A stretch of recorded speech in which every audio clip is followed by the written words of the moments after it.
ini kan kita channel mau kontes nih. baru 2 bulan.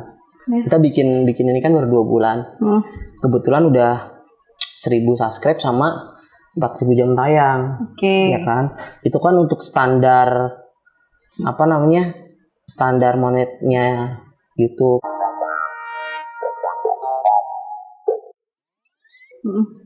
Terus kira-kira kedepannya kita mau bikin konten ini gimana? Apa kayak undang-undang gini aja atau kita mau ada yang lain?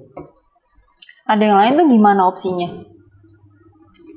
Mungkin konten yang sedikit reaction yang viral tapi kita pakai data.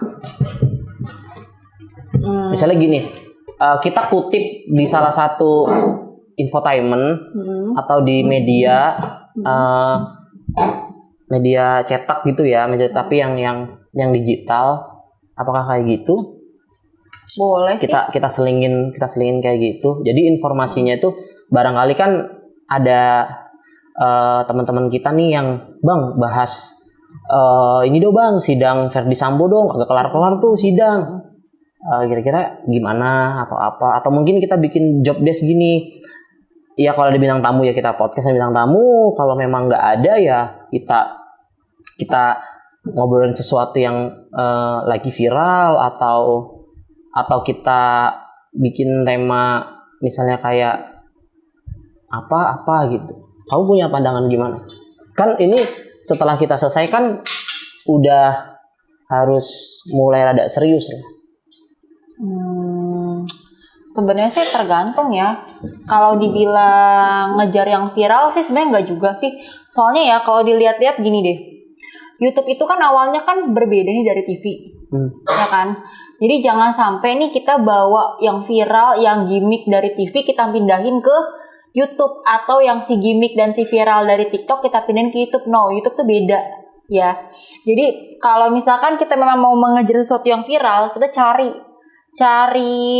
jangan cari ininya, jangan cari asal viralnya sih, tapi lebih kayak bobotnya gimana sih ini untuk diangkat. Kira-kira nih cuma menang sensasi doang atau memang ini ada prospek jangka panjang atau ada yang bisa kita ambil. Misalkan gini ya, misalkan menurut aku nih salah satu yang bisa diambil untuk dijadiin bahan pembelajaran tuh kayak misalkan sidang yang kemarin, sidang permasalahan tentang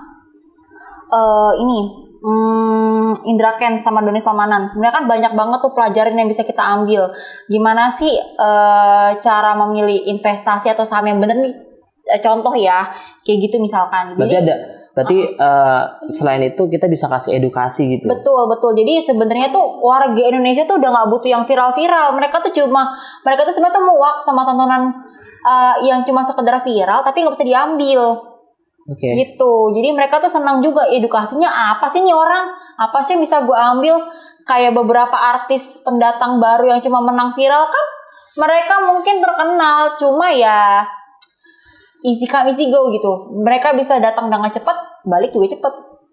Redup juga cepat. Berarti kita gitu. fokus memang pemberitaan itu viral, tapi kita fokus ada edukasi. Betul. Ada edukasi, ada informasi gitu lah ya. Ya udah. Ntar kita coba ngembangin ke arah sana biar seperti apa kita bikin seperti infotainment. Nah itu juga boleh tuh. Maksudnya gini, di infotainment itu tuh biasanya tuh mereka juga ada loh rangkuman bagaimana sih cerita ini, masalah ini bisa terjadi kayak gitu loh Pak. Gitu. Ada sinopsisnya tuh biasanya tuh kalau infotainment pun. Ini kenapa sih berawal dari begini gitu.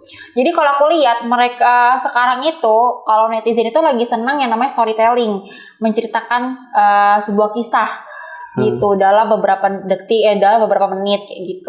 Story kisahnya si viral seseorang. itu, gitu.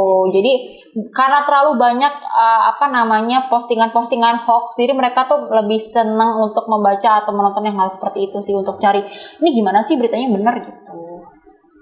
Ya berarti kita memang ambil dari beberapa sumber untuk kita compare misalkan gitu. Jadi kita kalau misalkan ini saran buat teman-teman ya, kalau lo mau jadi YouTuber, jadilah YouTuber yang cerdas. Gitu. HP udah smart, orangnya juga masih smart. Jadi kita harus pintar bawa kasus atau masalah yang mau kita bahas gitu, biar value dari kita tuh lebih baik lagi gitu. Oke. Gitu sih Pak menurut aku. Jadi nggak asal kita comot yang viral aja. Ya udah, ntar gitu aja. Kita ada penambahan apa namanya konten tentang hal-hal kayak gitu.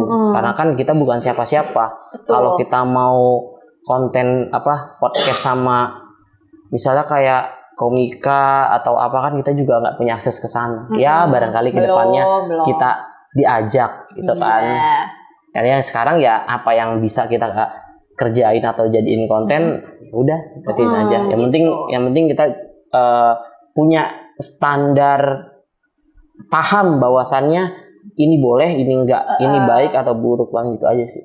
Gitu aja sih buat teman-teman ya nih. Jadi buat teman-teman yang lagi nonton nih bisa ambil kesimpulan dari gimana sih cara jadi YouTuber yang baik, meskipun kita belum jadi YouTuber yang baik ya, tapi paling enggak kita tuh pasti tahu nih batasan omong, batasan ngobrol dalam kamera tuh yang boleh dan enggak tuh yang mana sih gitu. Ya, atau mungkin ada yang mau request bahas ini bang, bahas itu bang. Boleh. Komen aja deh Terus jangan yang ini ya bang, misalkan jangan yang ini bang, yang ini sensitif, yang ini jangan dibahas ya, ini pribadi. Kadang kan ada juga ya netizen yang bilang jangan diberitain mulu, makin viral, makin ngaco atau kan banyak gimana. yang kayak gitu tuh.